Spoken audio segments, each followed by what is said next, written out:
Hi friends, எல்லாருக்குமே good morning. இந்த வீடியோவில் என்ன பார்க்க போகிறோன்னா, குடும்பத் தலைவனோட ஸ்க்ரீன் ப்ளே 5 தான் பார்க்க போகிறோம். இது வரைக்கும் 4 போட்டிருப்போம். பார்க்காதவங்க போய் பாருங்கள். என்னோடய வீடியோஸ்க்கு சப்போர்ட் பண்ணுங்கள். ஸ்டோரி நல்லாயிருக்கும். கண்டினியூவாக கேட்டுகிட்டே வாங்க. இந்த எபிசோடில் என்ன பார்க்க போகிறோன்னா, ராமனுக்கு திருமணம் செய்ய போகும் பெண்ணோட குடும்பத்தை பற்றி விவரம். இப்போது ராமனோட குடும்பத்தோட பற்றி நம்ம ஃபுல்லாகவே பார்த்துட்டோம்.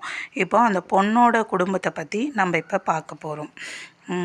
ஃபஸ்ட்டு என்னென்னா, நான் இதை ஸ்டோரியாகவே சொல்லிடுறேன். ஐயனார் கோவிலை அடையாளமாக கொண்ட ஒரு அழகிய கிராமம் தான் அந்த ஊர்.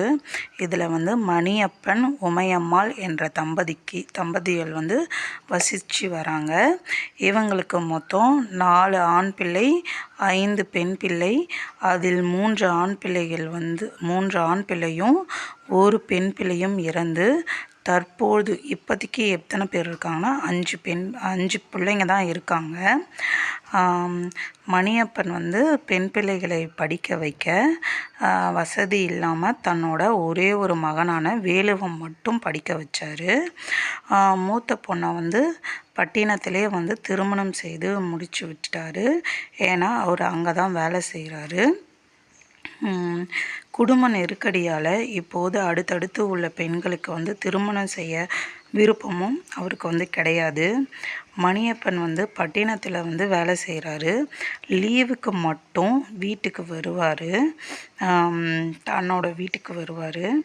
இந்த தடவை இந்த விடுமுறைக்கு வேலும் படித்து முடிச்சிட்டாங்க.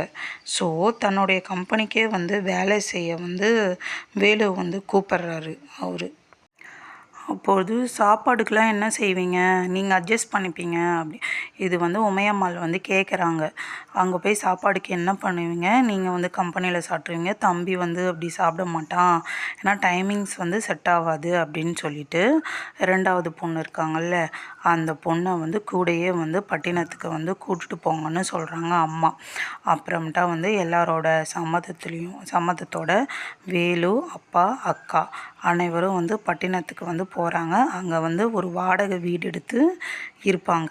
காலையில் எழுந்து சீதாலட்சுமி சமைத்து தம்பியையும் அப்பாவையும் வேலைக்கு அனுப்பிட்டு நம்மளும் வேலைக்கு போகலாம், வீட்டிலே சும்மா இருக்கோன்னு யோசிப்பாங்க அவங்க. சீதா மீது அவள் சீதாலட்சுமியை சீதான்னு ஷார்ட்டாக கூப்பிடுவாங்க அவங்களோட அப்பா. சீதா மீது அவளோட அப்பா அளவு கடந்த பாசமும் அன்பும் வச்சிருப்பார். தன்னோட தந்தையிடம் தன்னோட விருப்பத்தை தெரிவிப்பாங்க சீதா. அப்பாவும் சரி, நீ பக்கத்தில் இருக்க துணி கடைக்கு போ அப்படின்னு சொல்லுவார். இதோட கண்டினியூவேஷன் அடுத்தது 6ல் ஸ்டார்ட் ஆகும். 6ல் கண்டினியூ ஆகும். வீடியோ பிடிச்சிருந்தா கண்டிப்பாக லைக் பண்ணுங்கள், சப்போர்ட் பண்ணுங்கள். என்னோடய சேனலை சப்ஸ்கிரைப் பண்ணிவிட்டு பாருங்கள். ஸ்டோரி கண்டிப்பாக நல்லாயிருக்கும். எல்லாருமே பாருங்கள். தேங்க்யூ.